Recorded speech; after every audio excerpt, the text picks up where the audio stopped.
Capital market regulator SEBI ने अदानी मामले पर सुप्रीम कोर्ट में अपनी रिपोर्ट सौंपने के लिए सुप्रीम कोर्ट से अतिरिक्त 15 दिन का समय मांगा है। सुप्रीम कोर्ट ने सेबी को अदानी हिंडनबर्ग मामले पर जांच की रिपोर्ट 14 अगस्त को दाखिल करने के लिए कहा था, लेकिन सेबी की तरफ से कहा गया कि जांच को लेकर अधिकतर काम पूरा हो चुका है और रिपोर्ट को 15 दिन बाद दाखिल किया जाएगा। इस मामले की अगली सुनवाई 29 अगस्त को फिलहाल तय की गई है। लेकिन इसके बीच अदानी ग्रुप की कंपनी अदानी पोर्ट्स के ऑडिटर डेलॉयट ने पिछले हफ्ते शुक्रवार को त्यागपत्र दे दिया। डेलॉयट ने अदानी पोर्ट्स में पारदर्शिता को लेकर सवाल उठाए हैं। कंपनी ने डेलॉयट की जगह नए ऑडिटर की नियुक्ति भी कर दी है। सर, ये जज से लगता है कि चीज़ें थोड़ी बेहतर हो रही है अदानी के लिए, फिर कोई खबर आ जाती है। डेलॉयट का इस्तीफा कितनी बड़ी खबर मांग रहे हैं, क्यों इस्तीफा दिया गया? डेलॉयट का निकलना अडानी की साख के लिए अब अचानक दोबारा फिर नए सिरे से चुनौती है और तार वहीं से जुड़े जहां से हम पीछे से लगातार पिछले 3-4 महीनों से अडानी समूह की खबरों को अलग अलग तरीके से समझने की कोशिश कर रहे हैं। डेलॉयट बड़ा ऑडिटर है और जब किसी भी कंपनी का ऑडिटर छोड़ता है ना विपुल, तो काफ़ी बाजार में शंका होती है, क्योंकि ऑडिटर की जिम्मेदारी होती है कि वो कंपनी के खातों और हिसाब किताब को प्रमाणित करे। और ऑडिटर ने ये कहा है कि वो कई सारे ऐसे ट्रांजैक्शन हैं जिनको प्रमाणित नहीं कर सकता था, इसलिए उसे छोड़ रहा है। ये ठीक उस समय हुआ है जब सेबी की जांच चल रही है। और डेलॉयट ने अडानी पोर्ट और स्पेशल इकोनॉमिक जोन्स के ऑडिट पर सवाल में जो कंपनी की तरफ से दी गई सूचना है उस पर सवाल उठाए। आपको पता है कि एक अडानी समूह की सबसे बड़ी कंपनी है और अडानी समूह की सबसे महत्वपूर्ण कंपनी भी, यहाँ से रेवेन्यूज़ भी आते हैं।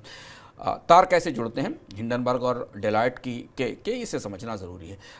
डेलॉयट ने अपनी रिपोर्ट में कहा है कि अडानी समूह ने 2022-23 के फिनेंशियल्स के दौरान जब वो ऑडिट कर रहे थे तो 3 ऐसे ट्रांजैक्शंस थे जिन पर सवाल उठाए थे और ये कहा गया था कि ये रिलेटेड पार्टी ट्रांजैक्शंस है और रिलेटेड पार्टी ट्रांजैक्शन ही सेबी की जांच के दायरे में भी हैं। हिंडनबर्ग की रिपोर्ट में भी ये बात कहा गया था कि अडानी समूह अपनी ही घरेलू कंपनियों को पैसे देता और उन्हीं से काम कराता है।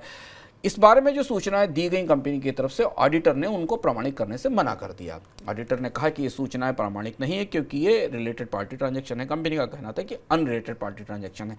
ये वो वजह थी जिस वजह से डेलॉयट ने ASP जेटको या Adani ports and special economic zone से अपने आप को अलग कर लिया। कंपनी ने अपना दूसरा ऑडिटर अपॉइंट कर दिया।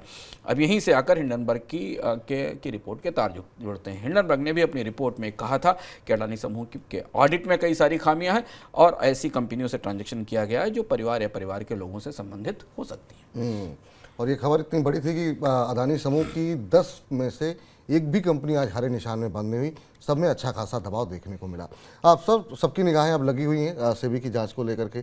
सेबी की जांच अपनी रिपोर्ट में वो क्या कुछ कह सकता है? फिर से समय मांगा गया है। हाँ, अब जैसे सेबी की जांच में भी 2 चीज़ें आने वाली हैं। सेबी की जांच का एक हिस्सा तो हम पहले चर्चा कर चुके हैं कि बाजार में क्या हुआ जब हिंडनबर्ग की रिपोर्ट आई हो, तो मामला सुप्रीम कोर्ट की तरफ से भी आ चुका है, सेबी की तरफ से भी आ चुका है कि बाजार में क्या हुआ। 2 चीज़ें सेबी की रिपोर्ट में देखने वाली होंगी। एक तो ये आप ऑडिटर भी निकल कर ये कहने के लिए सामने आ गया कि अडानी समूह के और खासतौर से अडानी पोर्ट के कामकाज में सब कुछ साफ सुथरा पारदर्शी नहीं था। बहुत सारी ऐसी कंपनियां थी समूह की जिन्हें फ़ायदा पहुंचाया जा रहा था, ट्रांजेक्शन हो रहे थे।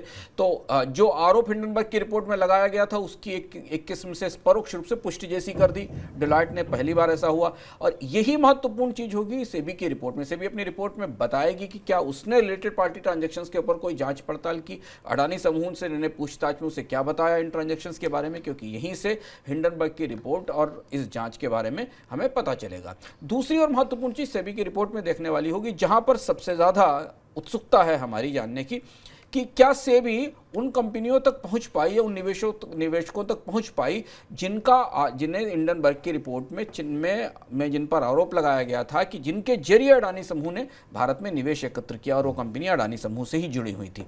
सेबी इस मामले में थोड़े मुश्किल में थी। कई जगह विदेशी निवेशकों से सूचनाएं नहीं मिल रही थी। सेबी ने सरकार से भी कहा था, बहुत सारे ऐसे ज्यूरिडिक्शंस हैं, टैक्स हेवन ज्यूरिडिक्शंस हैं या जो लो टैक्स ज्यूरिडिक्शन है जहाँ से सूचनाएं लाना मुश्किल होता है। इसलिए सेबी की रिपोर्ट में ये दूसरी महत्वपूर्ण बात होगी जिस पर निगाह रहेगी। आज काफ़ी उत्सुकता थी कि सेबी की रिपोर्ट आएगी, लेकिन फिर सुप्रीम कोर्ट से सेबी ने अतिरिक्त समय ले लिया है। इस रिपोर्ट पर अडानी समूह को लेकर काफ़ी कुछ निर्भर है हालांकि, लेकिन हिंडनबर्ग की रिपोर्ट ने विपुल अपना असर तो अडानी समूह पर कर दिया है। अगर आप फरवरी से आज तक देखें तो अडानी समूह में इतने पुनर्गठन हो चुके हैं, इतनी रिस्ट्रक्चरिंग हो चुकी है, कंपनी कई कारोबारों से विड्रॉ कर चुकी है, अपने कोर बिजनेस की तरफ जा रही है, अपने बिजनेसेस बेच रही है, अपनी परियोजनाएं बदल रही है, अपनी बंद कर रही। तो कंपनी के कारोबार पर असर तो हमें अंदर तक दिखा है। निश्चित रूप से असर देखने को मिल रहा है और अभी भी जो है शेयर के अंदर लगातार दबाव जो है वो देखने को मिल रहा है।